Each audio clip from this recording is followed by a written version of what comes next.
உயர்தரம் பரீட்சை எழுத இருக்கிற மாணவர்களுக்காக அவங்களோட கடைசி பாடம் industrial chemistry and environmental pollution சொல்லக்கூடிய அந்த கடைசி பாடத்தில் ஒரு முக்கியமான தலைப்பு தான் அமிலமலை. அந்த அமிலமலை எடுத்தீங்கன்னு சொன்னால் அமிலமலையில பழைய சிலபஸுக்கும் புதிய சிலபஸுக்கும் இடையில சில முரண்பாடுகள், சில திருத்தங்கள் இருக்கிறது. அந்த திருத்தங்களை நம்ம விரிவாக இந்த வீடியோவில் பார்ப்போம். ஆனால் நீங்கள் விளங்கணும், ஒரு அமிலமலை சம்பந்தமாக நீங்கள் பூர்ணமான அறிவு எடுக்கணும்னு சொன்னால் ஒரு சாதாரணமான மலையினுடைய இயல்புகள் தெரியும். அது ஒரு அமிலமா, காரமா, அதனுடைய pH எப்படி மாறும் சொல்லக்கூடிய விஷயங்கள் தெளிவாக தெரிஞ்சிருக்கணும். ஒரு சாதாரண மலையினுடைய அடிப்படை இயல்பை விளக்கணும் சொன்னால் ஒரு தூய நீர் சம்பந்தமான சில அடிப்படை விஷயங்கள் தெரிஞ்சிருக்கணும். நாங்க முதலாவது ஒரு தூய நீர அடிப்படை விஷயத்தை ஃபர்ஸ்டா பார்ப்போம். இதுக்கு பிறகு ஒரு சாதாரண மலை சம்பந்தமான விடயங்களை பார்ப்போம். இதுக்கு பிறகு நாங்கள் அமிலமலை சம்பந்தமான விஷயத்துக்குள்ளுக்கு விரிவாக வரும்.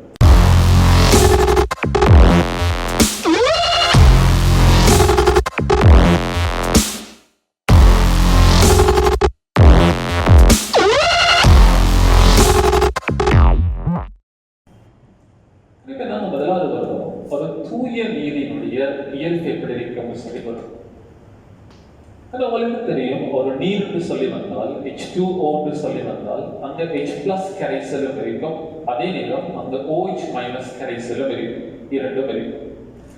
எங்களுக்கு கெமிஸ்ட்ரி தெளிவா சொல்லும், ஒரு தூய நீராக இருந்தால், தூய H2O இருந்தால் அங்க இருக்கக்கூடிய H+ கரைசல் அளவும் OH- கரைசல் அளவும் திருத்தமாக சமனா இருக்கும்.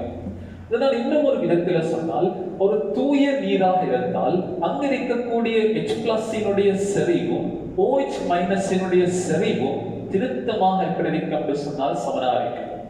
அவங்களோட பிசிக்கல் கெமிஸ்ட்ரி சொல்லும், H+ OH- செறிவுகள் ஒரு கரைசல்ல திருத்தமாக சமனா இருந்தால் அந்த கரைசலுக்கு நாம சொல்லுவோம் ஒரு நடுநிலை கரைசல், ஒரு நடுநிலையானது என்று சொல்லுவோம். ஒரு நடுநிலை என்று சொல்லி வந்தால் எங்களுடைய கெமிஸ்ட்ரி தெளிவா சொல்லும், ஒரு நடுநிலை கரைசல் ஒரு 25 பாகை சீல அதனுடைய pH பெருமானம் அது 7 இருக்கு. ஒரு முக்கியமான இடம் என்னென்று சொன்னால், ஒரு தூய நீர் எடுத்தீங்கன்னு சொன்னால், தூய நீர் என்று சொல்லி வந்தால் அது ஒரு நடுநிலை, அதனுடைய pH பெருமானம் 7 இருக்கு. இப்ப நீங்க படிச்சிருப்பீங்க, 25 பாகை சீல ஒரு pH வீச்சு எப்படி அமையும் சொல்லி படிச்சிருப்பீங்க. நம்மளோட பிசிக்கல் கெமிஸ்ட்ரி சொல்லும், 25 பாகை சீல ஒரு pH வீச்சு எடுத்தீங்கன்னு சொன்னால் அதை நாங்க பொதுவாக கதைப்போம் 0 தொடக்கம் 14 வரைக்கும் விவரம் சொல்லி படிப்போம். ஆனா சில சந்தர்ப்பங்கள்ல -1 வரலாம், சில சந்தர்ப்பங்கள்ல -1 வரலாம், சில சந்தர்ப்பங்கள்ல அது 15 வரைக்கும் pH 15 வரைக்கும் காணப்படலாம். எது எப்படி இருந்தாலும் ஒரு 25 பாகை சீய கருதினீங்க என்று சொன்னால் pH 7 என்று சொல்லி வந்தால் அந்த pH 7 யாரை குறிக்கும் என்று சொன்னால் ஒரு நடுநிலையை குறிக்கும், ஒரு நடுநிலை கரைசலை குறிக்கும். ஓலவெல்லை படிச்சிருப்பீங்க, pH 7 விட கூடினா அது காரத்தினை நோக்கி போகும், கார வலிமை கூடும் சொல்லி படிச்சிருப்பீங்க. இதே நேரம் pH 7 விட குறைந்தால் அது அமில இயல்பினை நோக்கி போகும், அது அமிலமாக காணப்படும் சொல்லி படிச்சிருப்பீங்க. முக்கியமான இடம் 25 பாகை சீல நடுநிலை pH 7 விட கூடினால் கார இயல்பை காட்டும், 7 விட குறைந்தால் அமில இயல்பை காட்டும். இந்த ஐடியா தெளிவா விளங்கினீங்க சொன்னால் உங்களுக்கு மலை சம்பந்தமான அது சம்பந்தமான அடிப்படையான ரசாயனம் ஈஸியா இருக்கு. நாங்க அடுத்ததான் நாங்க பார்ப்போம், ஒரு மலையினுடைய அடிப்படை விஷயங்கள் சம்பந்தமாக பார்ப்போம். இந்த விரிவிலோட முக்கியமான நோக்கம் மலை சம்பந்தமாக பார்க்கிறோம். ஒரு மலைன்னு சொல்லி வந்தால் உங்களுக்கு தெரியும், ஒரு மலை என்று சொல்றது நீர் வட்டத்தினுடைய ஒரு கூறாக இருக்கு. நீர் வட்டத்தின் ஒரு கூறு. என்ன நோக்கம்? அமில மலை சம்பந்தமாக விளங்கப்படுத்துறது தான் என்ன நோக்கம். ஆனா அதுக்கு முதல் மலை சம்பந்தமாக தெரியணும். நம் மலை சம்பந்தமாக தெரியணும் என்று சொன்னால் அது நீர் வட்டத்தினுடைய ஒரு கூறுதானே. அப்ப நீர் வட்டத்தினுடைய அடிப்படை விஷயம் என்ன? நான் விரிவாக விளங்கப்படுத்தல, நீர் வட்டத்தினுடைய அடிப்படை விஷயத்தை மட்டும் கொஞ்சம் கதைக்க பார்க்கிறேன். இப்ப இது பூமியில நாங்க எடுப்போம். இது பூமி. பூமியில நிறைய நீர்நிலைகள் இருக்கிறது, அது உங்களுக்கு தெரிஞ்சிருக்கும். நீர்நிலைகள், பூமியில காணப்படக்கூடிய நீர்நிலைகள்ல ஒன்றுதான் கடல், அதே நேரம் ஆறு, அதே நேரம் குளம், இப்படி நிறைய இருக்கும். இப்ப நான் ஒரு சில உதாரணங்களை மட்டும் இந்த இடத்துல சொல்றேன். இந்த கடல், ஆறு, குளம் இது எல்லாத்திலையும் நீர் H2O லிக்விட் வடிவத்தில் இருக்கிறது சொல்லி கதை லிக்விட்.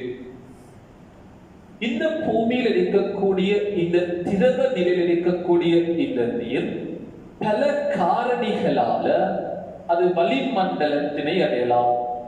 அப்படி வளிமண்டலத்தினை அது அடையும் போது அது நீராவியாக காணப்படும், H2O கேஸ் ஆக காணப்படும். நீங்க படிச்சிருப்பீங்க பிசிக்கல் கெமிஸ்ட்ரியில, ஒரு திரவம் வாயு நிலைக்கு வந்தால் அந்த நிகழ்ச்சிக்கு பேர் என்னென்று சொன்னால் ஆவியாதல்.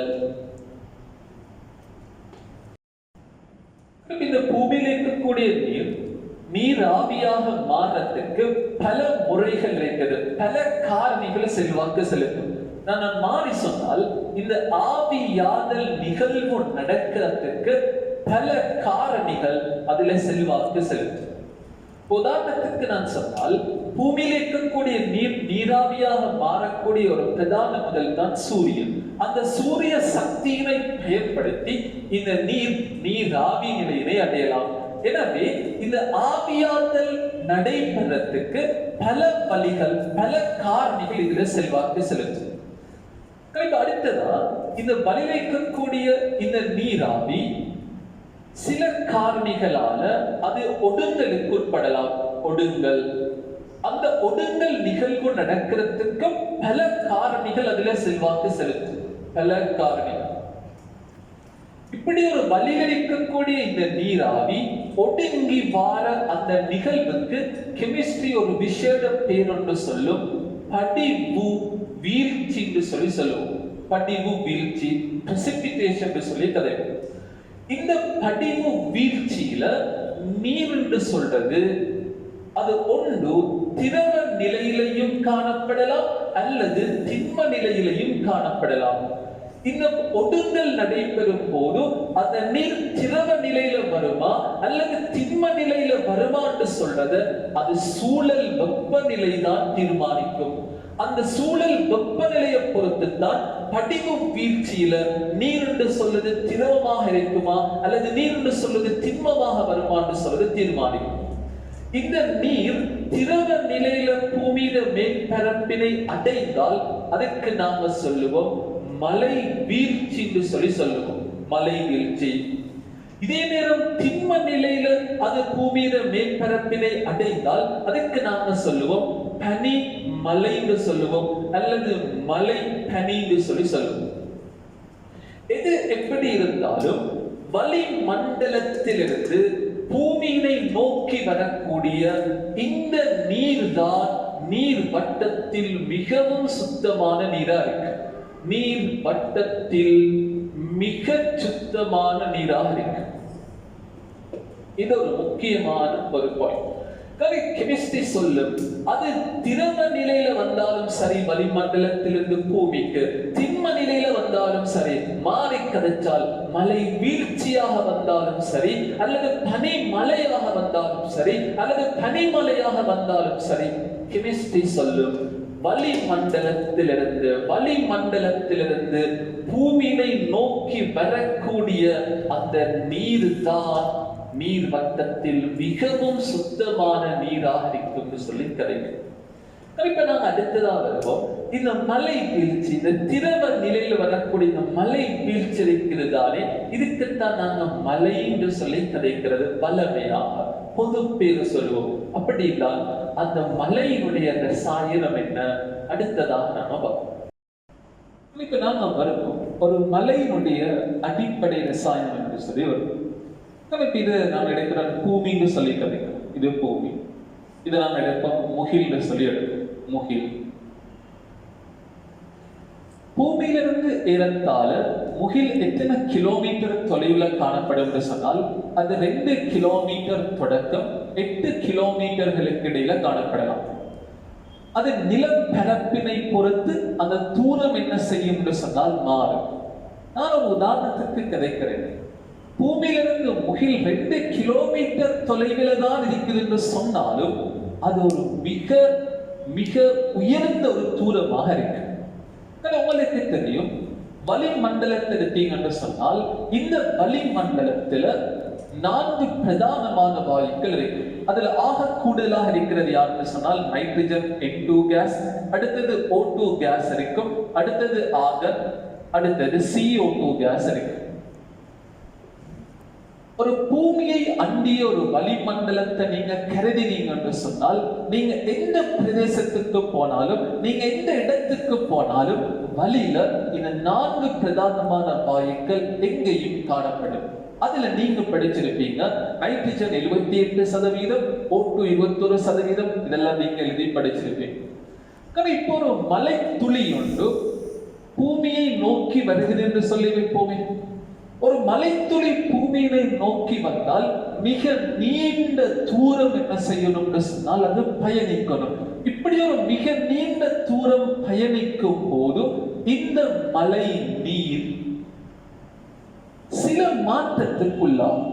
அந்த மழை நீர்ல இந்த N2 கேஸ், இந்த வளிமண்டலத்தில் இருக்கக்கூடிய N2 கேஸ் என்ன செய்யலாம் சொன்னால் கரையலாம். இது மாதிரி வளிமண்டலத்தில் இருக்கக்கூடிய O2 கேஸ் என்ன செய்யலாம் சொன்னால் கரையலாம். இது மாதிரி வளியில் இருக்கக்கூடிய CO2 கேஸ் என்ன செய்யலாம் கரையலாம். ஆனால் கவனம், ஆர்கன் இந்த மழை நீர்ல கரையுமா கேட்டால் இல்ல, கரையாது. அப்ப இந்த மழை நீர் பூமியை நோக்கி வரும் போது இந்த மழை நீர்ல ஒன்று N2 கேஸ் கரைந்து காணப்படலாம், அல்லது O2 கேஸ் கரைந்து காணப்படலாம், அல்லது CO2 கேஸ் கரைந்து காணப்படலாம், அல்லது சில துணிக்கைகள் இருக்கலாம். கவனம், N2 O2 CO2 கேஸ் தவிர்ந்த வேற எந்த வாயுவும் இந்த மழை நீர்ல ஒரு நாளும் கரைந்து காணப்படாது. இதில் இருக்கக்கூடிய ஒரு முக்கியமான இடம் என்று சொன்னால் நைட்ரஜன் O2 நீங்க கருதினீங்க என்று சொன்னால் N2 கேஸ் O2 கேஸ் நாங்க பொதுவாக கதைப்போம், A லெவல் கெமிஸ்ட்ரியில கதைப்போம். கவனம், A லெவல் கெமிஸ்ட்ரியில கதைப்போம். N2 O2 பொதுவாக ஒரு நடுநிலையான வாயுக்கள் சொல்லி கதைப்போம். எனவே N2 O2 மழை நீர்ல கரையிறதால இந்த மழை நீரினுடைய pH ல எந்த ஒரு மாற்றமும் வராது, மாற்றம் காணப்படாது. ஆனா உங்களுக்கு தெரியும், ஒரு CO2 கேஸ் என்று சொல்லி வந்தால் அந்த CO2 கேஸ் ஒரு மென்னமிலம் என்று சொல்லி படிச்சிருப்பீங்க. CO2 ஒரு மென்னமிலம். அப்ப CO2 ஒரு மென் அமில இயல்பினை கொண்டபடியால் CO2 மழை நீர்ல கரைந்தால் கட்டாய மழை நீருடைய pH என்ன செய்யும் என்று சொன்னால் மாறத் தொடங்கும், pH மாறும். அப்ப இந்த CO2 மழை நீர்ல கரைந்தால் pH மாறுது என்று சொன்னால் அந்த pH எப்படி மாறும் என்று சொல்லி இப்ப நாம பார்ப்போம். ஒரு மழை நீர்ல CO2 கரைந்தால் என்ன நடக்கும் என்று சொல்லி பார்ப்போம். இது ஒரு மழை நீர் எடுக்கிற மழை நீர். இந்த மழை நீர்ல CO2 கேஸ் என்ன செய்யுது என்று சொன்னால் கரையுது. நீங்க இனார்கானிக் கெமிஸ்ட்ரியில படிச்சிருப்பீங்க, CO2 என்று சொல்ற ஒரு அலோகத்தர் ஆக்சைடு நீர்ல கரைந்தால் என்ன விலை வரும் என்று சொல்லி இனார்கானிக்ல நீங்க தியரி எழுதி படிச்சிருப்பீங்க. இப்ப நான் அந்த தாக்கத்தை மட்டும் எழுதுறேன் பாருங்க. இந்த CO2 கேஸ் நீர்ல கரைந்தால் H2O லிபிட்ல கரைந்தால் உங்களுக்கு இது யாரை தரும் சொன்னால் H2CO3 கரைசலை தரும். இதுக்கு பேர் கார்போனிக் ஆசிட் என்று சொல்லும். இந்த மழை நீர்ல CO2 கேஸ் கரைந்தால் அடுத்த கணம் இது மழை நீருக்குள்ளுக்கு யாரை உருவாக்கும் சொன்னால் H2CO3 கரைசல் உருவாக்கும். இந்த H2CO3 கரைசல் இது ஒரு கார்போனிக் ஆசிட் என்று சொல்லுவோம். இந்த கார்போனிக் ஆசிட் என்று சொல்றது அது ஒரு மென் அமில இயல்பினை கொண்டதாக இருக்கு. மென் அமிலம் உங்களுக்கு தெரியும், ஒரு மென் அமிலம் என்று சொன்னால் அது பகுதி அளவில் தான் யாரை விடுவிக்கும் சொன்னால் H+ விடுவிக்கும். அது H+ விடுவிக்கக்கூடிய ஆற்றல் மிக குறைவா இருக்கு. கார்போனிக் ஆசிட் மென் அமிலம் பகுதி அளவில் தான் அவர் H+ விடுவிப்பார். H+ கரைசல் HCO3- கரைசலை தோற்றுவிக்கும். இந்த கார்போனிக் அமிலம் கரைந்தால் வாரது H+. அப்படினால் அந்த மலை துளிக்குள்ளுக்கு இப்ப யாரை உருவாக்கும் சொன்னால் H+-னை உருவாக்கும். இப்ப நாங்க தெளிவா பார்த்தால் மலை நீர்ல CO2 கேஸ் கரையிறதால கடைசி விளைவாக H+ வருகிறது.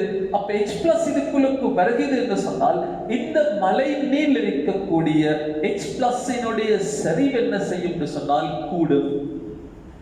H+ செறிவு கூடினால் உங்களோட பிசிக்கல் கெமிஸ்ட்ரி சொல்லுது இதனுடைய அமில வலிமை கூடும்.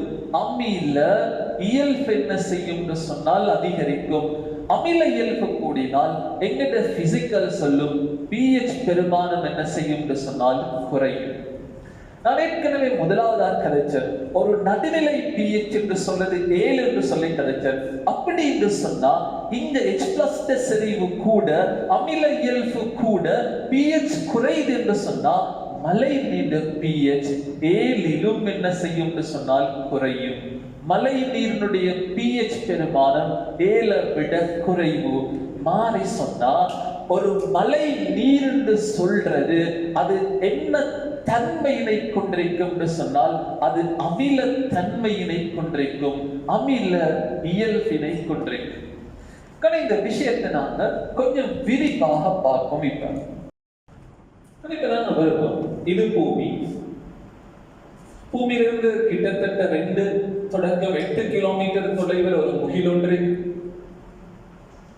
அப்போ ஒரு மலைத்துளி பூமியை நோக்கி வரணும் என்று சொன்னால் வளிமண்டலத்தில் ஒரு நீண்ட தூரம் என்ன செய்யணும் என்றால் பயணிக்க வேண்டியது. இப்படி ஒரு வளிமண்டலத்தில் நீண்ட தூரம் பயணிக்கும் போது இந்த மலை நீரில் CO2 என்ன செய்யும் என்று சொன்னால் கரையும். CO2 கேஸ் கரையும். ஒரு முக்கியமான இடம் என்னென்று சொன்னால் எல்லா மலை நீர்லையும் இந்த CO2 கேஸ் கரையுமா? கெமிஸ்ட்ரி சொல்லுது எல்லா மலை நீர்லையும் இந்த CO2 கேஸ் கட்டாயம் கரையும். ஏனென்றால் ஒரு மலை நீர் பூமியை வந்தடையணும் என்று சொன்னால் மிக நீண்ட தூரம் பயணிக்கணும். அந்த நீண்ட தூரத்துல வளிமண்டலத்துல CO2 எப்படியும் காணப்படும். எனவே எல்லா மலை நீரும் கரைந்த CO2-னை கொண்டிருக்கும். இந்த CO2 இந்த மலை நீர்ல கரைந்தால் உங்களுக்கு தெரியும் அந்த மலை நீர்ல யார் உருவாகும் என்று சொன்னால் கார்போனிக் ஆசிட் ஒன்று வரும், H2CO3 கரைசல் ஒன்று வரும். ஏற்கனவே நான் கதைச்சேன் கார்போனிக் ஆசிட் என்று சொல்வது அது ஒரு மென்னமிலம். மென்னமிலம் என்று சொன்னால் பகுதியளவில் H+-னை விடுவிக்கும். ஏதோ பகுதியளவில் H+-னை விடுவிக்குமா இருந்தாலும் ஏதோ H+ விடுவிக்கிறதானே அப்படின்னா H+-னுடைய செறிவு என்ன செய்யும் என்று சொன்னால் கூடும். அப்படி H+ செறிவு கூடினால் எங்கட கெமிஸ்ட்ரி சொல்லுது pH நிர்மாணம் என்ன செய்யும் என்று சொன்னால் குறையும். தெளிவா சொல்லலாம் ஒரு மலை நீர் பூமியை வந்தடையும் போது pH குறைந்த நிலையில தான் வரும். மாறி சொன்னா pH குறைந்து என்று சொன்னா ஏற்கனவே நான் சொன்னேன் நடுநிலை pH 7 என்று சொன்னேன். நடுநிலை pH பெருமானம் நாங்க கதைச்சோம் 7 என்று சொல்லி கதைச்சோம். 7 என்று சொன்னால் அது ஒரு நடுநிலையாக இருக்கும்.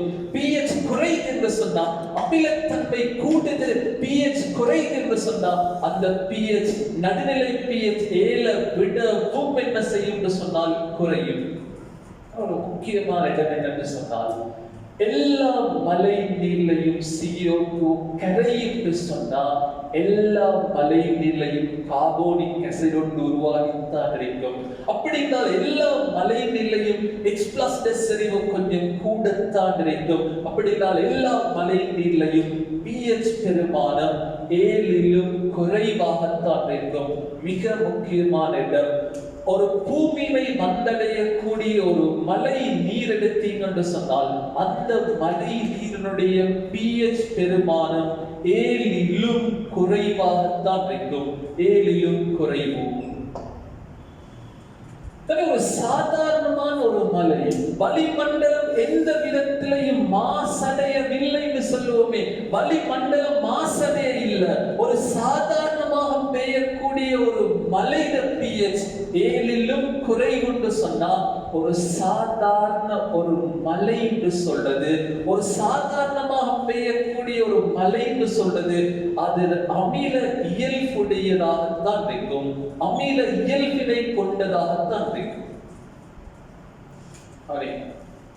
அடுத்த ஒரு முக்கியமான இடத்துக்கு இப்ப வளிமண்டலத்தை எடுத்தீங்கன்னு சொன்னா இந்த வளிமண்டலத்துல எவ்வளவு CO2 கேஸ் காணப்படும்? அதி உயர்ந்த CO2 சரிவுன்னு சொல்லி வந்தா ஒரு வளிமண்டலத்தில் இருக்கக்கூடிய CO2 சரிவு அதி உயர்வான சரிவுன்னு சொன்னா அது 400 ppm இருக்கு. அதை நாங்க மாறி சொன்னா 400 மில்லிகிராம் டெசிமீட்டர் -3. அது சிம்பிளா தெரிஞ்சா ஒரு லிட்டர் வளியில 400 மில்லிகிராம் CO2 கேஸ் இருக்கும். இப்ப நான் பாரு இந்த வளிமண்டலத்தில் இருக்கக்கூடிய இந்த CO2 கேஸ் அதி உயர்ந்த ஒரு செறிவு, மேக்ஸிமம் லெவல் CO2 கேஸ் இந்த மழை நீல கரையுது வைப்போமே. CO2 கேஸ் கரைய இதுல வர கார்போனிக் அசிடினுடைய செறிவும் படிப்படியாக கூடும். கார்போனிக் செறிவு கூடினா பகுதியளவில் H+ விடுவிச்சாலும் அங்க வார H+ செறிவு படிப்படியாக கூடத்தான் செய்யும். அப்படி H+ செறிவு கூடினா pH பெருமானம் படிப்படியாக குறையத்தான் செய்யும். அப்படி pH குறைந்தா மேக்ஸிமம் எவ்வளவு கீழே வரும்னு சொன்னா அது 5.6 தான் கடைசியா வந்து நிற்கும். மிக முக்கியமான இடம் வளிமண்டலத்தில் இருக்கக்கூடிய CO2 கேஸ் அதி உயர்ந்த ஒரு செறிவு மழை நீர்ல கரைந்தாலும் மழை நீர் pH 5.6 பார்க்க ஒரு நாளும் கீழே வராது. அது ஆக குறைந்ததாக வந்தா அது 5.6 தான் கிடைக்கும். அதை நான் மாறி சொன்னா ஒரு சாதாரணமாக பெய்யக்கூடிய ஒரு மழை எடுத்தீங்கன்னு சொன்னா, ஒரு மழை நீர் எடுத்தீங்கன்னு சொன்னா அந்த மழை நீருடைய pH மழை நீர் pH 7 விட குறையும். ஆனா 5.6 பார்க்க ஒரு நாளும் கீழே குறையவே குறையாது. ஒரு முக்கியமான இடத்தை நான் கதைக்கிறேன். ஒரு மழை நீர் என்று சொன்னா மழை நீர் pH பெருமானம் 7 விட குறைவு என்று சொன்னா அந்த மழை நீர் கட்டாயம் ஒரு அமில இயல்புடையதாகத்தான் இருக்கு, அமில இயல்பு. ஆனா கவனம், pH 7க்கும் 5.6க்கும் இடையில வந்த அமில இயல்பான ஒரு மழையை தவிர அதுக்கு நாங்க ஒரு போதும் அமில மலைன்னு சொல்லி ஒரு போதும் சொல்றதில்லை. அமில மலைன்னு சொல்லி ஒன்று வரணும்னு சொன்னால் அதுல pH 5.6 பார்க்க கீழே வரணும். 5.6 பார்க்க கீழே வந்தாத்தான் அமில மலை. ஆனா கவனம், அதி உயர்ந்த ஒரு செறிவுல CO2 கேஸ் மலை நீர்ல கரைந்தாலும் மலை நீர் pH 5.6 பார்க்க கீழே வாரதில்லை. அப்படின்னா CO2 கேஸ் என்று சொல்றது அது ஒரு நாளும் அமில மலைக்கு பங்களிப்பு செய்யாது. ஆனா CO2 ஆல வார மலைக்கு பேர் அமில இயல்புடைய மலையே தவிர அது ஒரு அமில மலை இல்ல. திரும்ப திரும்ப சொல்ற, அமில மலைன்னு சொல்றது வேற, அமில இயல்புடைய மலைன்னு சொல்றது வேற. சாதாரண நிபந்தனையின் கீழ் வளிமண்டலம் மாசடையாத சந்தர்ப்பத்தில் பொதுவாக பெய்யக்கூடிய ஒரு மழை அது ஒரு அமில இயல்புடைய மழையாத்தான் இருக்கும். pH 5.6 வந்து நிலைத்து வைப்போமே.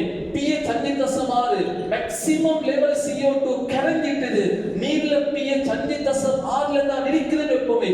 அந்த 5.6 இருக்கக்கூடிய மழை பூமியை வந்தடைந்தாலும் பூமியில எந்த விதமான பாதிப்பும் நிகழாது.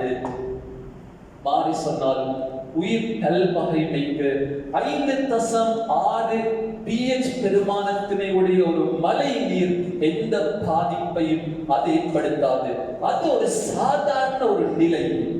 ஆனா கவனம், அமில மலை என்று சொல்றது சாதாரண ஒரு இயற்கை செயல்முறையில நடக்கக்கூடியதல்ல. அது என்ன, அது ஏன் 5.6 பார்க்க கீழே வருகிறது, நான் அடுத்த வீடியோல விரிவாக பார்ப்போம்.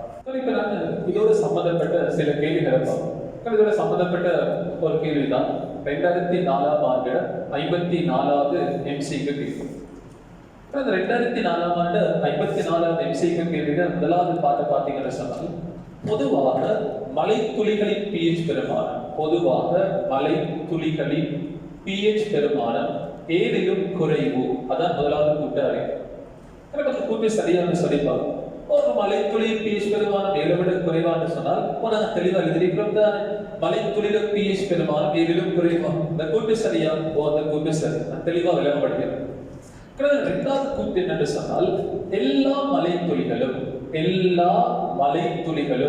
கரைந்த CO2-வினை கொண்டிருக்கும். அதான் இரண்டாவது. எல்லா மலைத்துளிகளும் கரைந்த CO2-வை கொண்டிருக்குமான்னு சொன்னால், எல்லா மலைத்துளிகளும் கரைந்த CO2-வினை கொண்டிருக்கும். அந்த கூட்டு சரியா? அந்த கூட்டு சரி. எல்லா மலைத்துளிகளையும் கரைந்த CO2 இருக்கு. ரெண்டு கூட்டும் சரிதான், ஒன்று ஃபர்ஸ்ட் ஆன்சர் வரலாம், இல்ல செகண்ட் ஆன்சர் வரலாம். இதுல 2004 54வது கேள்வி ஃபைனல் பேப்பர் இருக்கின்ற முதலாவது பார்ட் என்னன்னு சொன்னால், பொதுவாக மலைத்துளியின் pH எதிலும் குறைவாகும். இரண்டாவது பார்ட் என்னன்னு சொன்னால், எல்லா மலைநீரும் கரைந்த CO2-னை கொண்டிருக்கும். ஓகே, இப்ப ரெண்டும் சரி. எப்படி ஆன்சருக்கு வான்னு சொல்லி பாரு. எல்லா மலைநீரையும் CO2 கரைந்திருக்கிறதால தானே இதுல கார்போனிக் அசிட் ஒன்று வருகிறது.